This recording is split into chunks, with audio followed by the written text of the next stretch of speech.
Hello everyone, welcome to my channel.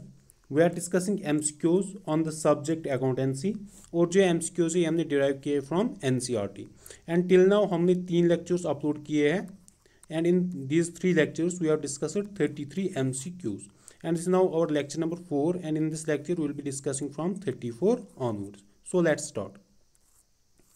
Question number 34 goes like, if a check received from a customer is dishonored, the bank will return the dishonored check and ये कहता है अगर किसी customer ने for example firm ने check करी जमा कहाँ पे बैंक में, लेकिन वो जो चेक थी वो डिसऑनर हो गई, फॉर एग्जाम्पल उसमें कैश ही नहीं था, तो वो जो बैंक है वो रिटर्न कर लेगा वो डिसऑनर्ड चेक और साथ में क्या करेगा? Option A credit the firm's account, option B debit the firm's account, option C debit the bank's account and option D being credit both firms as well as bank's account.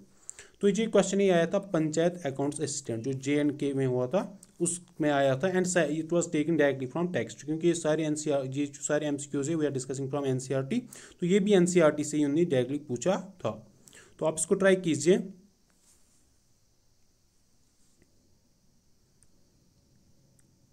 इसका जो सही answer है that is part B, debit the firm's account, क्योंकि वो क्या करेंगे पहले जब वो चेक उसमें एंटर करेंगे तो आप करते क्रेडिट, लेकिन अब जो वो डिसऑनर होगी तो फिर उसके बाद में कर लेंगे डेबिट, राइट। इसको नेगोशिएट करने के लिए या इसको न्यूट्रलाइज करने के लिए they will debit the firm's account later. तो let's move to question number 35। Question number 35 कहता है while posting from the cash book to the ledger which are the following entries are ignored. जब cash book से posting करते हैं entries को into laser, तो कौन सी एंट्रीज है जिनको हम इग्नोर करते हैं? Option A entries marked I, option B entries marked F, option C entries marked T and option D entries marked C. आप इसको ट्राई कीजिए। इसका जो सही आंसर है that is part D, entries marked C. C stands for contra entries. जो contra entries है इन एंट्रीज को हम कैश बुक से लेजर में पोस्ट नहीं कर दें। तो let's move to question number 36। Question number 36 कहता है which are the following is not correct with respect to petty cash book. जो हमारे पास पेटी कैश बुक है उसके रिलेटेड कौन सा ऑप्शन यहाँ पे नॉट करेक्ट मीन्स फॉल्स है? Option A being the petty cash book is balanced periodically, option B a petty cash book is opened, a petty cash account is opened in the ledger, option C the petty cash account is debited with the amount given to petty cashier and option D जो हमारे पास है the difference between total receipts and total payments is the amount spent by cashier। तो आप इसको try कीजिए।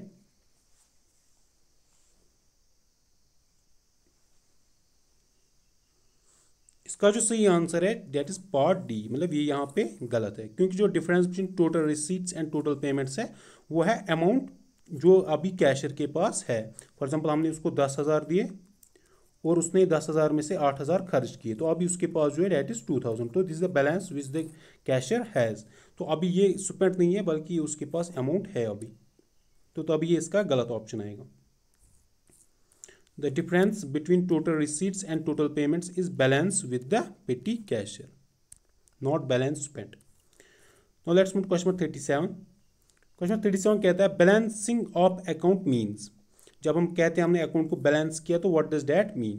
Option A being total of debit side, option B total of credit side, option C difference in total of debit and credit and option D हमारे पास जो है that is sum of total of debit and credit. तो आप इसको try कीजिए।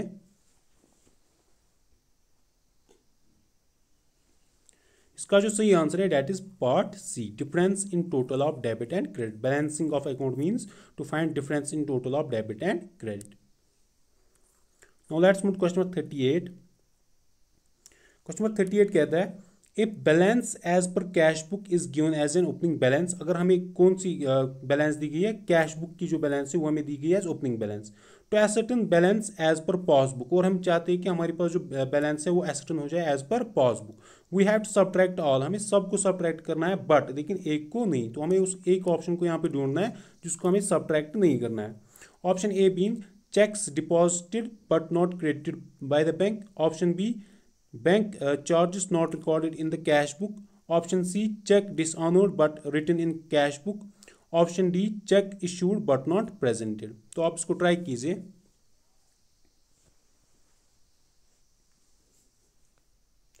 इसका जो सही आंसर है that is part D, cheque issued but not presented. इसको हमें सब्ट्रैक्ट नहीं करना है।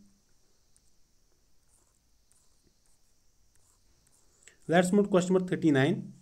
क्वेश्चन नंबर 39 कहता है फेवरेबल बैंक बैलेंस मीन, जो हमारे पास फेवरेबल बैंक बैलेंस है वो कौन सी बैलेंस होती है। Option A credit balance as per cash book, option B debit balance as per cash book, option C credit balance as per passbook and option D both B and C. आप इसको try कीजिए।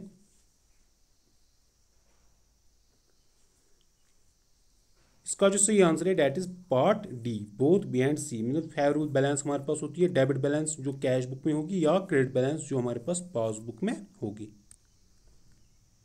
Let's move question number 40। Question number 40 कहता है which are the following is not the method of preparation of trial balance. जो हमें नीचे कुछ methods दी गई है, हमें बताना इसमें से कौन सा मेथड ऐसा है जिससे हम ट्रायल बैलेंस को प्रिपेयर नहीं कर दें।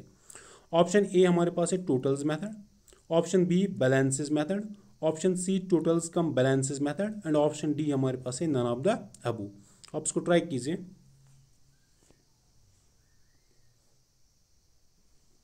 इसका जो सही आंसर है that is part D, none of the above. मतलब यहाँ पे क्वेश्चन पूछा गया है कौन नहीं है मेथड, मतलब वो नन ऑफ द अबू। ना तो टोटल्स मेथड ये इससे भी हम बनाते हैं, बैलेंस मेथड से भी बनाते हैं, टोटल्स कम बैलेंस मेथड से भी बनाते हैं। तो इसका ऑप्शन जो आएगा वो आएगा none of the above, not all of the above, क्योंकि यहाँ पे क्वेश्चन पूछा गया है नॉट द मेथड। अगर पूछा होता विच of the following is the method of preparation, फिर आता ऑल ऑफ द अबू, लेकिन यहाँ पे पूछा गया है not the method of preparation, so answer will be none of the above. क्योंकि हम टोटल्स मेथड से भी इसको बनाते हैं, बैलेंसेस मेथड से भी बनाते हैं और टोटल्स कम बैलेंसेस मेथड से भी बनाते हैं। Let's move to question number 41। Question number 41 कहता है बैंक स्टेटमेंट, और जिसको हम पासबुक कहते हैं, shows all deposits in the dash column and withdrawals in the dash column. जब बैंक स्टेटमेंट होता है या पासबुक पे जितना भी डिपॉजिट हम उसमें करेंगे वो किस कॉलम में दिखाता है, और जितना भी विड्रॉ हम वहाँ से करेंगे वो किस कॉलम में दिखाता है। Option A debit and credit, option B credit and debit, option C credit credit and option D debit debit. आप इसको ट्राई कीजिए। इसका जो सही आंसर है दैट इज पार्ट बी, मतलब जो अभी हम वहाँ पे डिपॉजिट करेंगे वो दिखाएगा क्रेडिट कॉलम में, और जो हम वहाँ से विड्रॉ करेंगे वो दिखाएगा in debit column. Let's move question number 42। 42 कहता है which of the following is a copy of bank account as shown by bank records. इनमें से कौन सी है कॉपी किसकी बैंक अकाउंट की, जो हमें दिखाएगा bank records. Option A cash book, option B bank statement, option C bank passbook and option D both B and C. आप इसको ट्राई कीजिए।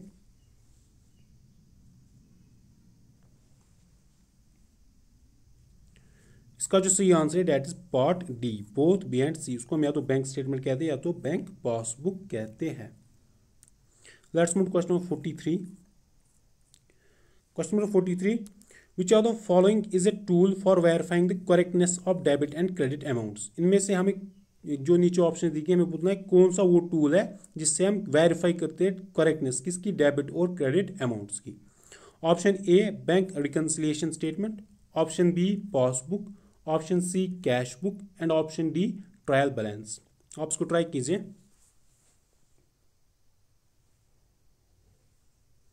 इसका जो सही आंसर है that is part D, trial balance. Trial balance हमारे पास एक ऐसा टूल है जिससे हम करेक्टनेस को वेरीफाई करते हैं। Let's move to question number 44। Question number 44 कहता है consider the following statements with respect to objectives of preparing the trial balance. Option A to ascertain the arithmetical accuracy of ledger accounts. Option B to help in locating errors. Option C to help in preparation of financial statements. हमें कुछ objectives of preparing trial balance है, कुछ objectives नीचे दिए गए हैं, हमें बताना है इनमें से correct objective कौन है, मतलब कौन कौन इनमें objective है ट्रायल बैलेंस को प्रिपेयर करने का।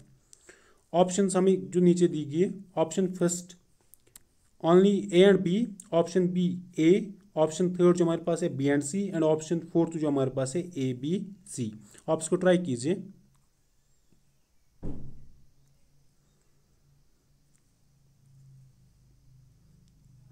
इसका जो सही आंसर है that is part fourth, A B and C. मतलब ये जो ये तीनों के तीनों है, these are objectives of preparing trial balance to ascertain arithmetical accuracy of ledger accounts, to help in locating errors, to help in preparation of financial statements। ये तीनों के तीनों जो है ऑब्जेक्टिव्स है ट्रायल बैलेंस को प्रिपेयर करने के। Let's move to question number 45। 45 कहता है the errors which are committed due to wrong posting of transactions, wrong totalling और balancing of accounts are known as. वो एरर्स जो होती है किससे, रॉन्ग पोस्टिंग ऑफ ट्रांजेक्शन से या रॉन्ग टोटलिंग से या रॉन्ग बैलेंसिंग से, उन वाली एरर्स को हम क्या कहते हैं। Option A errors of principle, option B errors of omission, option C errors of commission and option D compensating errors. आप इसको ट्राई कीजिए।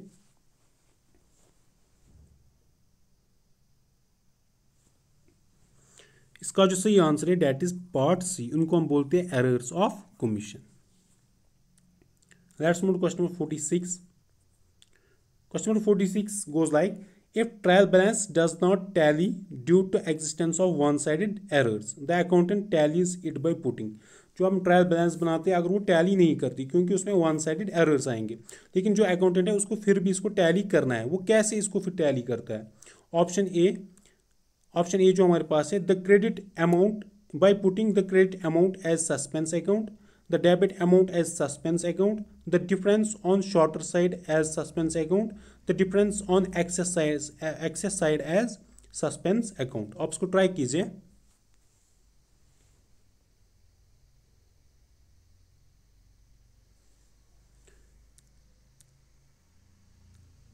इसका जो सही आंसर है डेट इज पार्ट सी, जो डिफरेंस होती है उसको रखा जाता है ऑन शॉर्टर साइड और उसको किस अकाउंट में डाला जाता है, on in suspense account, not on excess side, बल्कि जो शॉर्टर साइड है उसमें उसको रखा जाता है। आप इसको याद रखें। Let's move to question number 47।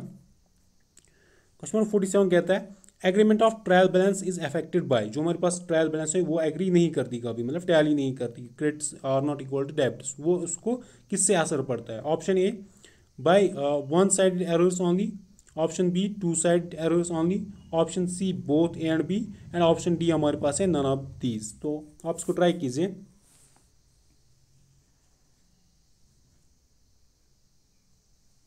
इसका जो सही आंसर है that is part A, one sided errors जो है खाली वो एरर्स करते हैं अफेक्ट किसको, ट्रायल बैलेंस के एग्रीमेंट को, एल्स हमारे पास क्रेडिट्स आएंगे equal to debits generally. Let's move to question number 48।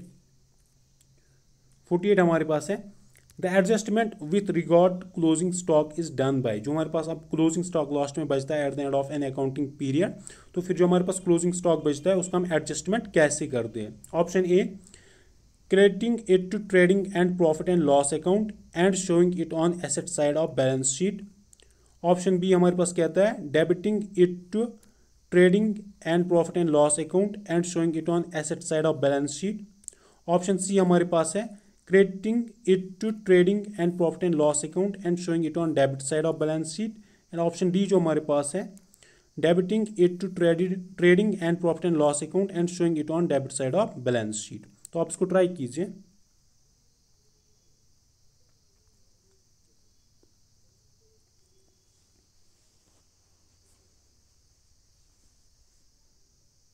इसका जो सही आंसर है डेट इज पार्ट ए, जो क्लोजिंग स्टॉक है उसकी एडजस्टिंग एंट्री ये होती है कि उसको हम क्रेडिट करते हैं कहाँ पे, trading and profit and loss account में, और दिखाते हैं on asset side of balance sheet. Let's move to question number 49। Question number 49 कहता है in the balance sheet the asset will be shown as, जब हम बैलेंस शीट बनाएंगे उसमें एसेट जो है उसको हम किस कॉस्ट पे दिखाएंगे। Option A historical cost, option B cost minus amount of depreciation, option C cost plus depreciation and option D हमारे पास है मार्केट वैल्यू। तो आप इसको ट्राई कीजिए।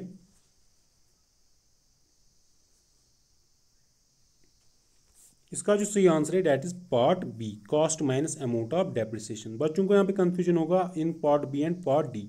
पार्ट डी में हम इसको तब दिखाएंगे जब हम इसकी वैल्यूएशन करेंगे, वैल्यूएशन जब हम इसकी करेंगे तब हम इसको दिखाएंगे एज मार्केट वैल्यू, लेकिन in balance sheet it will be shown as cost minus amount of depreciation.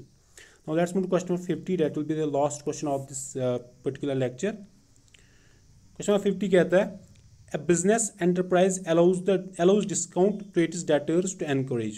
जो बिजनेस है वो अपने डेटर्स को डिस्काउंट देता है, किस लिए? Option A more sales, trust, prompt payment, all of the above. ताकि उससे क्या एनकरेज हो जाए? मोर सेल्स हो जाए, या ट्रस्ट इससे एनकरेज होता है, या प्रॉम्प्ट पेमेंट, या ऑल ऑफ द एबो। तो आप इसको ट्राई कीजिए।